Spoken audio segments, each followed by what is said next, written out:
jemaat Tuhan, selamat pagi. Doa saya kita semua dalam keadaan baik-baik, sehat-sehat, ada perlindungan dan penjagaan Tuhan yang selalu menyertai kita. Dan biarlah pagi hari ini kita terus menyerahkan hidup kita kepada Tuhan dan memulai segala sesuatu dengan selalu mengandalkan Tuhan, berharap kepada Tuhan, dan menyandarkan diri kepada firman Tuhan yang terus-menerus sedang kita pelajari. Saya berharap Bapak Ibu, firman Tuhan yang kita dengar, bukan hanya kita dengar begitu saja, tetapi kita mulai kembali menyelidikinya, kita baca Alkitab kita renungkan, kita simak, dan kita mulai belajar menghidupinya. Karena kita tidak akan pernah bahagia karena kita tahu firman Tuhan, tetapi kita menjadi bahagia karena kita melakukan kebenaran firman Tuhan. Nah, karena itu pagi hari ini kita akan kembali lagi belajar Bapak Ibu dari kitab Wahyu, pasal yang ke-2 dan pasal 3 tentang 7 gereja yang dilihat oleh Rasul Yohanes di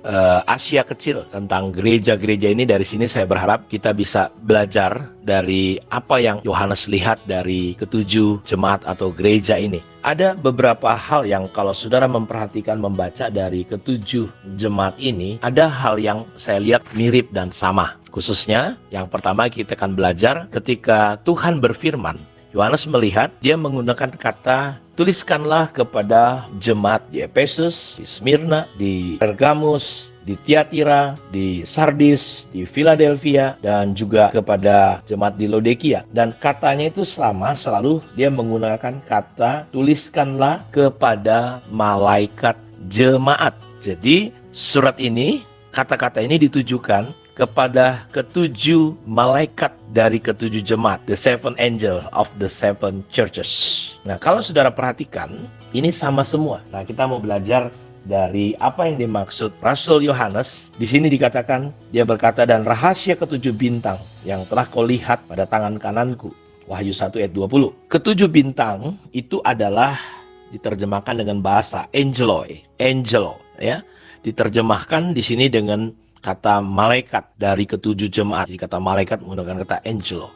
Ada kata bintang, angeloster. Aster adalah angelos. Bintang adalah malaikat. Karena itu malaikat bukanlah sebuah simbol di sini. Karena bintang bisa bicara simbol. Tetapi malaikat bukan simbol. Nah, Bapak Ibu, saya berharap kita tidak bingung dengan kata-kata ini. Tetapi apa yang dimaksud 7 malaikat ini atau kepada malaikat sidang, malaikat jemaat ini bicara tentang pemimpin-pemimpin, orang-orang yang bertanggung jawab, gembala-gembala Bapak Ibu. Nah, dalam kitab Ibrani, kata ini menggambarkan Bapak Ibu angeloi, ke-7 malaikat dari ke-7 jemaat. Kalau dalam bahasa Ibrani dia menggambarkan, ya, dalam bahasa Yunani dia menggunakan kata angelos. Dari kedua kata itu kita memiliki makna pembawa pesan, seseorang yang telah ditetapkan untuk menyampaikan pesan. Dia menggunakan juga kata malaikat. Kita tahu malaikat itu adalah pembawa pesan. Jadi sekarang memiliki pengertian membawa berita. Malaikat itu membawa berita, messengers. Jadi kita melihat bahwa kalau di surga ada malaikat Gabriel yang selalu membawa berita, tetapi malaikat jemaat, ke-7 malaikat jemaat yang dimaksud di sini adalah orang-orang, ya, yang membawa pesan, berita firman Tuhan. Sama seperti Rasul Paulus, dia berkata bahwa dia adalah utusan Allah. Jadi kita belajar di sini bahwa Tuhan berbicara kepada pemimpin jemaat yang bertanggung jawab, Bapak Ibu. Pelajaran apa yang bisa kita perhatikan di sini sebagai jemaat Tuhan, sebagai orang Kristen? Saya nggak tahu kapan saudara terakhir berdoa untuk gembala saudara. Kapan terakhir saudara memberikan kata kekuatan kepada pendeta saudara yang menggembalakan saudara semua? Ini penting sekali Bapak Ibu. Kenapa? Karena Alkitab berkata bahwa gembala yang menggembalakan jemaat, mereka ini bertanggung jawab Bapak Ibu, ketika Tuhan datang nanti, ketika gembala agung datang, maka gembala-gembala ini akan bertanggung jawab penuh kepada Tuhan yang mempercayakan penggembalaan itu kepada mereka. Sebagai saya, sebagai seorang gembala, suatu hari saya akan mempertanggungjawabkan. Makanya di dalam kitab 1 Petrus pasal 5, aku menasihatkan para penatua, ayat 1, di antara kamu, aku sebagai teman penatua dan saksi penderitaan Kristus yang juga akan mendapat bagian dalam kemuliaan yang akan dinyatakan kelak, gembalakanlah kawanan domba Allah yang ada padamu. Jangan dengan paksa, tetapi dengan sukarela sesuai dengan kehendak Allah, dan jangan karena mau mencari keuntungan, tetapi dengan pengabdian diri. Janganlah kamu berbuat seolah-olah kamu mau memerintah atas mereka yang dipercayakan kepadamu, tetapi hendaklah kamu menjadi teladan bagi kawanan domba itu. Maka kamu apabila Gembala Agung datang, kamu akan menerima mahkota kemuliaan yang tidak dapat layu. Nah, Bapak Ibu perhatikan, karena itu kondisi keadaan jemaat seperti apapun, Tuhan berbicara kepada para pendeta, para gembala, para penatua yang dipercayakan, diangkat. Makanya saudara perhatikan, kepenatuan atau gembala itu diangkat oleh Tuhan sendiri. Dia dipercayakan. Saya tidak bertanggung jawab kepada siapapun, saya bertanggung jawab kepada Tuhan, karena Tuhan yang mempercayakan. Kalau ada apa-apa dengan gereja, dengan jemaat, jemaat itu mau lapar, mau kurus, tersesat, satu hari ketika Gembala Agung datang, kita akan memberi pertanggungjawaban kepada Tuhan Yesus, Bapak Ibu.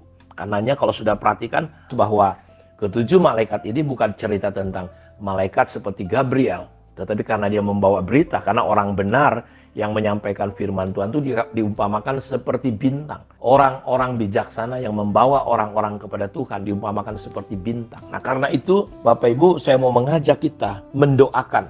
Saudara bukan hanya menerima, makanya saudara belajar jadi jemaat Tuhan yang mau digembalakan. Karena gembala-gembala kita itu bertanggung jawab kepada Tuhan. Saudara masih ingat kenapa Musa gagal masuk tanah Kanaan? Ketika satu hari Tuhan ngomong sama Musa bahwa ini memang orang Israel yang digembalakan ini begitu tegar tengkuk, bolak-balik bikin masalah dan persoalan. Sampai satu hari mereka bersungut-sungut sama Tuhan, dan Tuhan berkata bahwa Musa berbicaralah kepada gunung itu supaya gunung itu keluar air.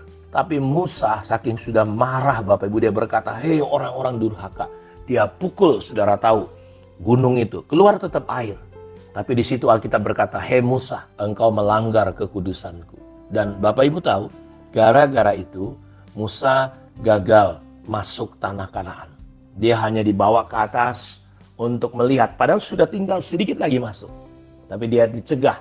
Hanya Yosua dan Kaleb dan orang-orang yang usianya 20 tahun ke bawah. Dia dibawa ke gunung untuk melihat situasi, bagaimana seperti apa tanah Kanaan.